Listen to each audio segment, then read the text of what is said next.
What are some of the key indicators that people may just be curious right now about what does he mean by neurogym, innercise, exercising our brain? Well, listen, Welcome back to Office Hours. We're changing the brain and changing the game. We are blessed to have our next guest. He's a dear friend as well. He's one of the smartest individuals that I know. He's the CEO of Neurogym. He's an innerciser, kind of like Jane Fonda, but even better looking, I guess. Two-time New York Times bestselling author, keynote speaker, and my high performance coach. People ask me, how the hell looking like you look? Do you have so much energy? I tell them, look to the brain whisperer himself, John Assaraf. Welcome to Office Hours. hello, Mr. David. I see you have some extremely special guests in the house there. Yes, we're missing you in person, but we're blessed to have you as a guest. So many people don't understand the power of our brain, and you have studied the brain, the neuroscience of the brain, and how it equates to better performance in life. What are some of the key indicators that people that may just be curious right now about what does he mean by neurogym, innercise, exercising our brain? Well, listen, just like we can exercise to strengthen our bicep muscle, strengthen our cardiovascular capacity by doing exercise, we can strengthen what I call are the brain's neuromuscles through spaced repetition. I know we've talked before on, visualization is a simulation. When we repeat anything, whether it's a constructive good pattern or a destructive bad pattern, our brain reinforces it just like a muscle. And so I coined this term called inner size because we're either reinforcing and strengthening powerful, empowering, positive neuromuscles, or we're reinforcing disempowering, destructive, and sometimes negative neuromuscles. And then we start behaving in ways that we are, reinforced. And so when we practice something that we want to achieve and we practice it perfectly, then we develop almost like we know muscle memory for the muscles. But what about neuromuscle memory? And that is really the work I've done for many years is how do we deliberately evolve ourselves and deliberately develop, whether it's the self-image, the beliefs, the habits that will build us up and help us achieve whatever it is that we want to achieve in our life. Hi, John. We have been together in The Secret. It's been a while ago. Yes. And I just wanted to ask, like, what is like a first inner exercise that people can do in the morning to really be ready for the day to maximize the results or the intentions that they have? Could you give us like a first step? Yeah. So let me set the frame for the first few steps. First and foremost, I think it's important for everybody to know that functionally, every brain works the same. So, for example, my motivational circuit or my fear circuit works the same way yours does. Now, what motivates you may be different than what motivates me. What causes me to be afraid may not be what causes you to be afraid, but how it works or happens in the brain is the same. That's part one. So then, when we're just waking up, and we're coming out of sleep, whether it's a deep gamma frequency or a theta or delta frequency, which is typical during sleep. We're usually moving into a light theta or light alpha brainwave frequency. Now, why is this important? Well, it's important because if during this just awakened state, if the first thing I ask myself after I smile to activate the positive feel good endorphins and dopamine in the brain, the neurotransmitter called dopamine, then I am deliberately creating a pattern of focusing on something that I'm happy about, even if I just smile. If I then add this simple thing, what am I grateful for right now that I just woke up? Mm. Well, what about being grateful for waking up? What about being grateful for another day to live, to face the challenges, to achieve what you want to achieve.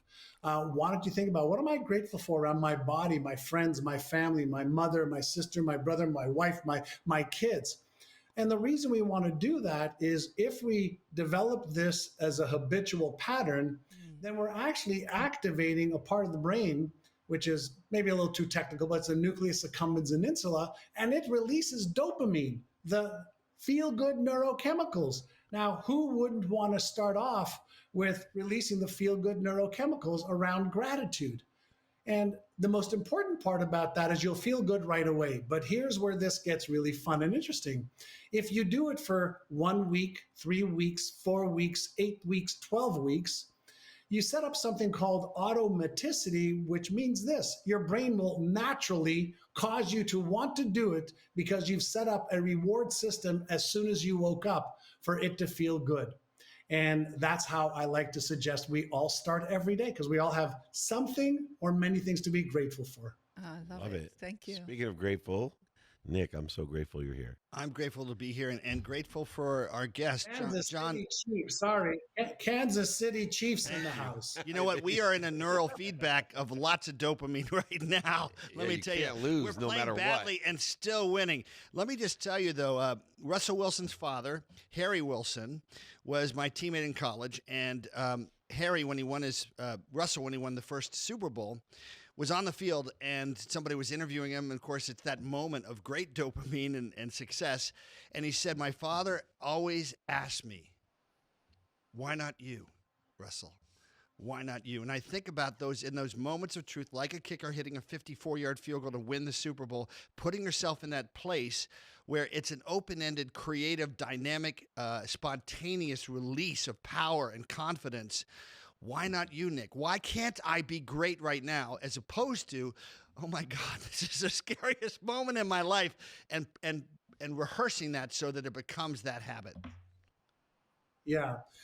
Behind me, if you can see, you see Einstein right there, but you also see Frankenstein's monster right there. And I call those the Stein cousins. And the reason I always have those to look at or to talk about is we all have this Frankenstein's monster part of our brain that is the early warning detection mechanism that says, well, what if you fail? What if you miss? What if you're embarrassed, ashamed, ridiculed, judged? What if you lose? What if negative, negative, negative, negative? Yep. And that means that there's a certain circuit in our brain that's activated. And we know what that is. But then we are able to flip that switch and turn over to the Einstein part of our brain, that was Frankenstein, but the Einstein part of the brain says, great, how can I make this kick? What do I need to focus on? What's my breathing pattern? What's my process? What do I need to think? How do I need to feel? What do I need to do? And it's in that we realize that our greatest gift is choice. And we can choose to listen to that negative, disempowering self-talk that brings with it the disempowering emotions, or we could be aware of the disempowering negative self-talk, and then we say, great, flip the switch. It's actually one of the innercises that I teach, and deliberately focus on what I want to occur, to happen right now. And that's, being cut by 8 teams 11 times. You better figure that out, and to beat out the greatest kicker in the history of the game, become the most accurate kicker in NFL history, but who's counting? But seriously, I'm still running on the field in my 17th season with that Frankenstein brain saying, what if? And then suddenly it's the STFU, shut the you-know-what up. You trust your training. You're there. And being able to switch off that negativity, that was the battle in those 10 seconds running onto the field before you're lining up. And then suddenly it's just trust your training and go for it. I just want to say, and as Nick knows all too well, because he played at the pro level, we can't get rid of that negative self-talk, etc. But we can learn how to be aware of it, manage it, and set it aside. And therein is a skill we all can learn. And that's why I started before by saying every brain functionally works the same. The question is, how well are you using your brain? And very few people, by the way, they overthink the Frankenstein Nobody overthinks the Einstein, right? You don't go to bed thinking, oh my God, tomorrow's going to be so amazing. I can't go to sleep. My life is so great. Everything's going to work out exactly as I want it to be. I can't sleep. Holy shit, everything's perfect in my life. Nobody overthinks the positive or the Einstein side of us. They're all sitting there going, oh no, what if this happens Better be tomorrow? realistic. Well, who wins the election? Oh my God. Something might happen. Exactly. Anyway, Bucky O'Neill, as I was going to say, Jim Quick taught us life exists between B and D with the letter C, birth and death. All that remains is the C, choice. And you do have a choice whether to listen to Einstein or listen to Frankenstein. Anyway, Bucky, you've been listening to Einstein for years. What do you think? Yeah, it's one of the reasons why I love this show is just the reason that you just mentioned is I love watching the pattern and getting to see the pattern between the guests and the episodes and what really sticks and what is the common theme. Hey, John, good to see you. Hey, thank you. Yeah, I want to jump into this idea of passion, right? Because clearly the color and the glasses and the Einstein and Frankenstein, you're like in that expression of passion. But one of the things that I've noticed about you, just looking at your bio and just watching you in the world, is that you also have this incredible track record of success, right? So what can you share with us about monetizing your passion? Right? Because it's one thing to discover it. It's another thing to put a financial system behind it in a way that's producing at a really high level, that's promoting you to be in that space. What has made you unique in that process? So let me add to the bio the side you're not seeing. I also have a track record of failure. So let's just balance things out. So I'm a student, right? I'm a student, and I've made some decisions in my life. One of which is I don't want to play on the 50-yard line. I want to play full out.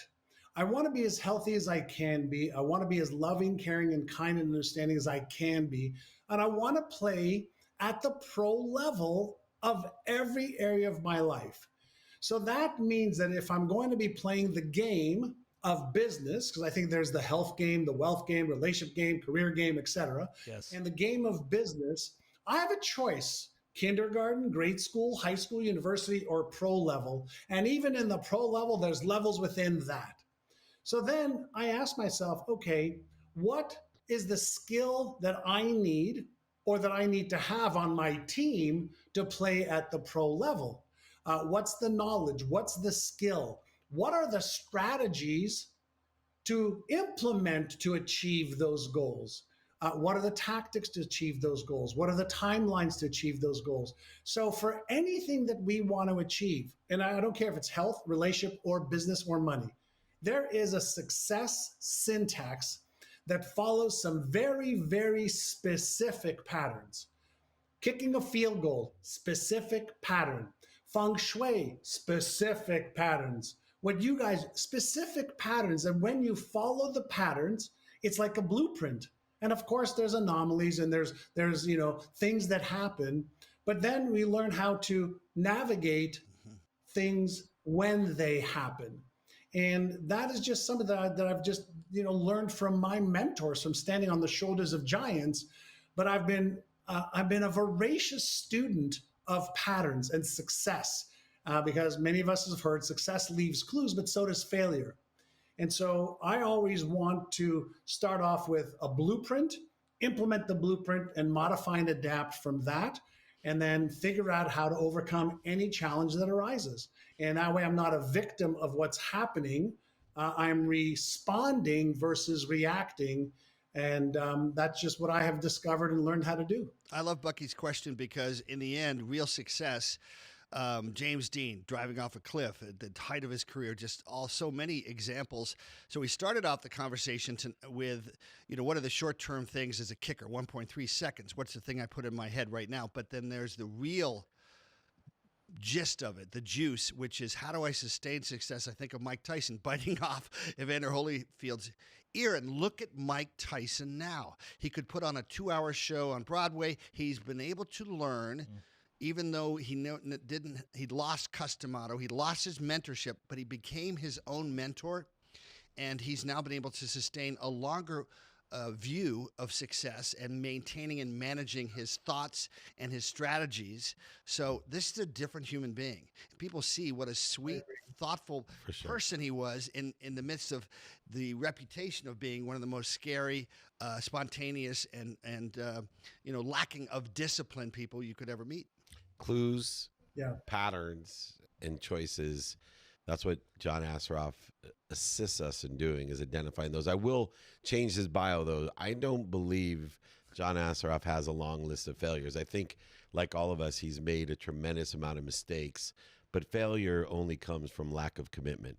And I can't tell you how committed John is to advancing his purpose and his potential. And yes, he's made mistakes, as I have along the way, and all of us have, but he has no lack of commitment. So I don't see failure on that bio. I'll just tell you that, because he is committed to helping all of us be better and find the best within all of us. That's why we love having John here in person or on the screen, an amazing mentor of mine. Thank you, John, for joining us. We appreciate you on Office Hours.